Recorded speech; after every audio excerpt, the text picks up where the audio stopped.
Hey, what's going on, heroes? Pojiforce here. This last week's been the 20th anniversary of Pokemon, and boy was it a big announcement that they had. With this 20th anniversary announcement, we got the announcement of Pokemon Sun and Moon for later this holiday season. Plus, it was actually announced that with the 20th anniversary re-release of Pokemon Red, Blue, and Yellow for the 3DS, those games would be interactable with Pokemon Bank. Now, I've purchased Pokemon Red for myself, and I've been playing through the game. And it's kind of fun to go back and revisit this old game because it's very different from modern Pokemon games. So I thought I would just give you guys maybe a top 5 hints and tips for getting through Pokemon Red and Blue. Let's get started. Now, back in Generation 4, when this guy right here first came out, we had what was called the Physical Special Split, which meant that Pokemon physical or special attacks were determined by what the attack was. For example, Fire Fang and Fire Punch would be physical, whereas Fire Blast and Flamethrower are special attacks. But before Generation 4, all special attacks and physical attacks were defined by type. Special attacks were Fire, Water, Electric, Grass, Psychic, Dragon, and Ice, whereas every other type of attack was considered a physical attack. This is important when looking at what Pokemon you're using, because certain Pokemon, like say for example Gengar, who is considered a very powerful special attacker, Ghost type was considered a physical attack.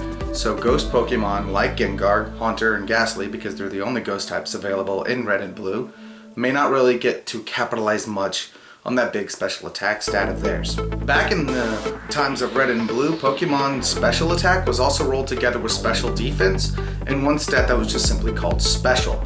So that really means that Pokemon that make for very good special attackers like Alakazam and Mewtwo, like our boy Mewtwo here, also made for really good special walls. So Chansey could be a really good special attacker as well as a special defender. Number 4 on our list is about the very finite amount of resources available to you in the game. Trainers could only be battled once for the entire game. The only trainers you could battle repeatedly were the Elite Four. So you had to either rely on the missing no glitch or fighting the Elite Four repeatedly to get your money in the game. TMs were also single use, so think very carefully about what you're going to be using your TMs on. You only get one shot.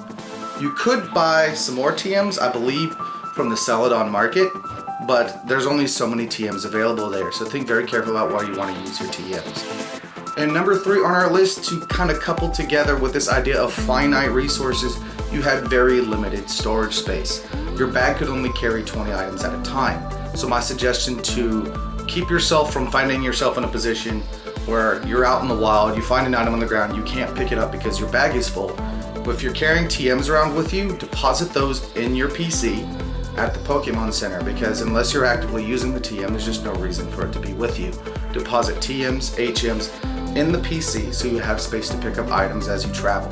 I would also recommend to deposit that useless town map into the PC as well, because frankly it just has no purpose. Other places where you have limited storage is in the Bill's PC, the Pokemon storage system. Boxes could only hold 20 Pokemon back then, and you only had about 10 or 20 boxes, I believe 20 boxes.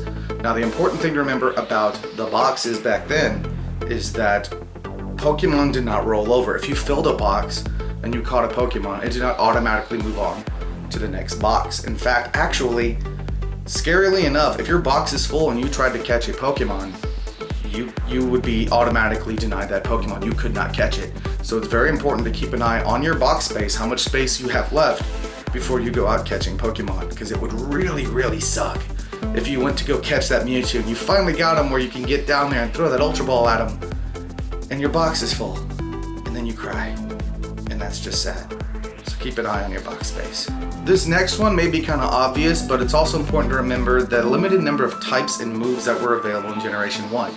Steel and Dark weren't introduced until Generation 2, and obviously Fairy type was not introduced till our boy Greninja here was introduced in Generation 6. Back in the Generation 1, we did not have those types. So Bite was physical, was a normal type move. Fairy types did not exist. Magnemite was just a pure electric type. Pokemon also did not have abilities back then. So going back to our boy Gengar here, he is still a dual type as Poison Ghost, but he does not have that powerful Levitate ability, so he's very vulnerable to Earthquake. In fact, I remember when abilities were first introduced, I was very confused when Gengar could not be hit by Earthquake, because I used to rely on that to get through Agatha in Elite Four. It's also important to remember that due to this, there was very little to resist Psychic typing in Generation 1, combined with what we said about the special stat, and that makes special attackers that are Psychic types, like Mewtwo and Alakazam, very powerful options if you want to do competitive Generation 1 play. Now our number 1 slot. Now this one I haven't tested, so it may not be true, but I think it is, and we'll be doing a video about this specific one in the future. But for now I'm going to talk about it while it's still new so people don't mess it up. Mew.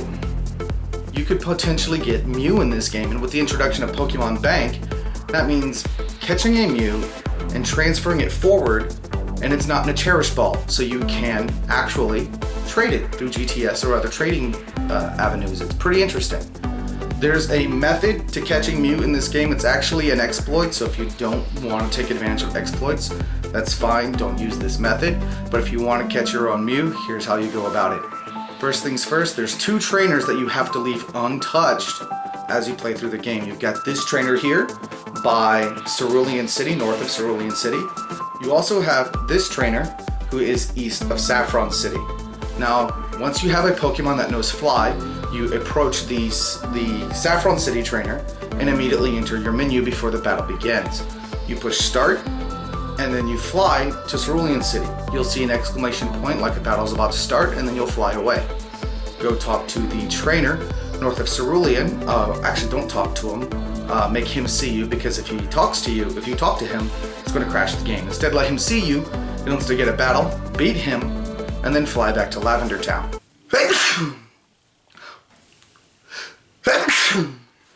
Once you've made it back to Lavender Town, head west towards Saffron City to Route 8. As soon as you arrive on the route, your menu will pop up.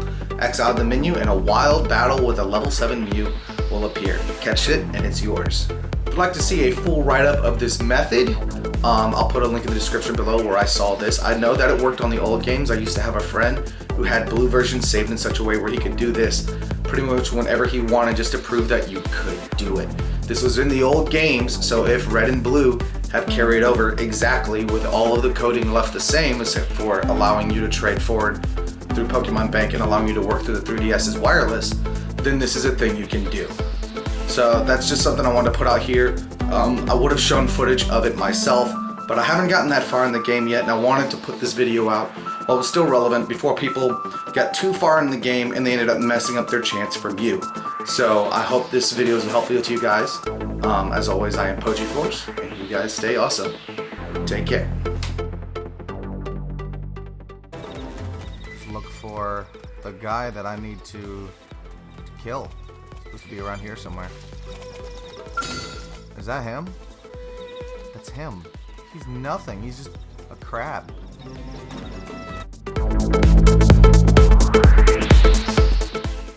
Wait a second. There's a deer hide here. Let's pick that up.